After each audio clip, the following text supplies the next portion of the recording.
இப்போல்லாம் social media வரவே பயமாக இருக்குது. ஏன் தெரியுமா? பயங்கரமான நியூஸ்லாம் கேள்விப்பட்டுருவோமோன்ட்டு பயமாக இருக்குது. அதே மாதிரி பயங்கரமான நியூஸ் வந்துட்டு ஃபோனுக்காக 11 வயசு தங்கச்சியை 14 வயசு சகோதரன் கொலை செய்த சம்பவம். தரமான சம்பவம். பேரண்ட்ஸ், இப்போ உங்களுக்கு சந்தோஷமா?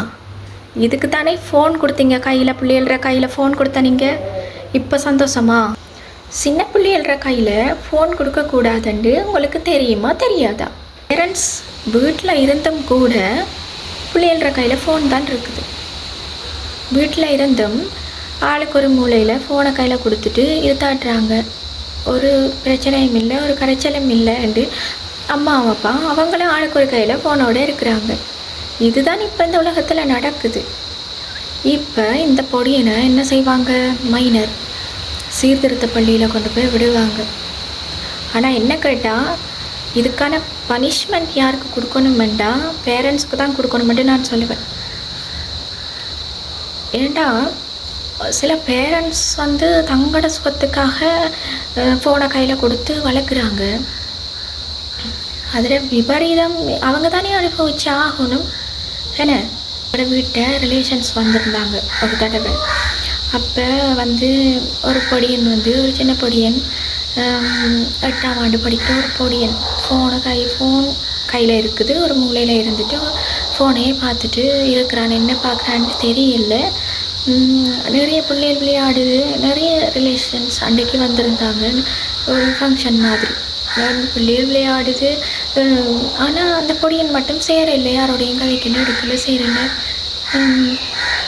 அப்போ நான் போயிட்டு, தம்பி இங்கே வா, இப்படி படிக்கிற பிள்ளைலாம் நீ ஃபோன் பார்க்காத, அப்போது விளையாடு கதை எல்லாரோடையும் சரி ரெண்டு சொல்ல. தகப்பனுக்கு கோபம் வந்துட்டு. நான் இப்படி சொல்லிட்டேன்னா தகப்பனுக்கு கோபம் வந்துட்டு. தகப்பன் எனக்கு ஒன்றை விட்டு அண்ணன் வரும். அவர் சொந்த தங்கச்சிக்கும் கோவம் வந்துட்டு. நான் இப்படி சொல்கிறேன்னா போகும் வரைக்கும் அவங்க மூஞ்சை தூக்கி வச்சுட்டு இருந்தாங்க. அப்போவே நான் நினச்சேன், நல்லது சொல்லக்கூடாது அப்பா அந்த உலகத்துக்கு. இது பெரிய தப்பு. நல்லது சொல்லப்போனால் தப்பு. எங்களுக்கு பொறாமல், எங்களுக்கு கோவம் அப்படி என்று நினைக்கிறாங்க. அவங்களுக்கு தான் நான் தான் நல்லதாக சொன்னேன். அவங்க அதை அப்படி தப்பாக எடுத்துக்கொண்டாங்க. என்னடாப்பா இது, நாங்கள்லாம் விளையாட்டு சாமானுக்கு தான் அடிப்படைப்பட்டிருக்கோம். வீட்டில் சகோதரங்களோட விளையாட்டு சாமானுக்கு தான் அடிப்படைப்பட்டிருக்கோம். இப்போ ஸ்மார்ட் ஃபோனுக்கு அடிப்படைப்படுறாங்க, கொலையும் செய்கிறாங்க. நினைச்சாலே பயங்கரமாக இருக்குது. பேரண்ட்ஸ் தான் திருந்தணும், பிள்ளைகள் இல்லை.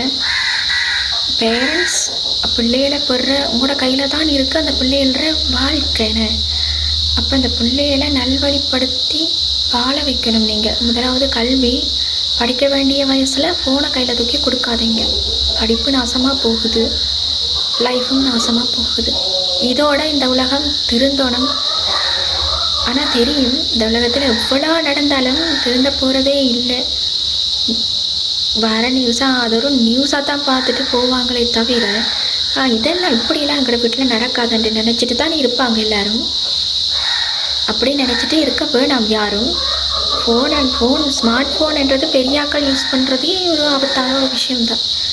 நாங்கள் யூஸ் பண்ணுறதே ஒரு ஆபத்தான விஷயம்தான். எங்களுக்கே நிறைய ஏபிஎஸ் நடக்கலாம். நாங்கள் மூளை உள்ளதுனால, மெச்சூரிட்டி வந்ததுனால நாங்கள் பாதுகாப்பாக இருந்து கொள்கிறோம். ஆனால் அவங்களோட சின்ன பிள்ளை இல்லையா, ஃபோனை கையில் கொடுத்துட்டு தனியாக வீட்டை விட்டுட்டு போகாதீங்க. இதோட முடியணும் ப்ளீஸ். இப்படியா நியூஸ் எல்லாம் கேட்கவே பயங்கரமாக இருக்குது. இதோட முடியணும். டாய்ஸ் கம்பெனி வீழ்ச்சி அடைஞ்சி ஸ்மார்ட் ஃபோன் கம்பெனி பிரம்மாண்டமாக வளர்ச்சி அடைஞ்சிச்சு. அதுக்கு காரணமே நீங்கள் தான் பேரண்ட்ஸ், நீங்கள் தான். ப்ளீஸ் திருந்துங்க. பிள்ளைகள கையில் ஃபோன் கொடுக்காதீங்க.